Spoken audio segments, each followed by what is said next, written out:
Hi, good morning, everyone. Welcome back to the series of All About English.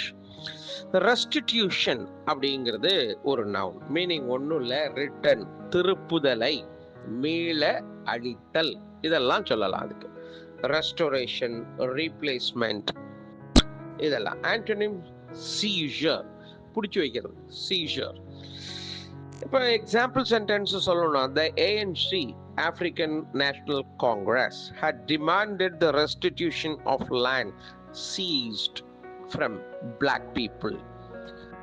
கருப்பு இனத்தவரிடம் இருந்து பிடுங்கப்பட்ட நிலங்களை மீள அளிக்க வேண்டும் என்று ஆப்பிரிக்கன் நேஷனல் காங்கிரஸ், ஆப்பிரிக்காவை சேர்ந்த தேசிய காங்கிரஸ் கூட்டமைப்பு டிமாண்ட் பண்ணியிருக்கிறது, கேட்டிருக்கிறது அப்படின்னு இதன் பொருள். அப்போ ரெஸ்டிடியூஷன் அப்படிங்கிறது எ ஃபார்மல் வேர்ட் ஃபார் ரிட்டன், மீள அளித்தல் என்று பொருள் கொள்ளலாம்.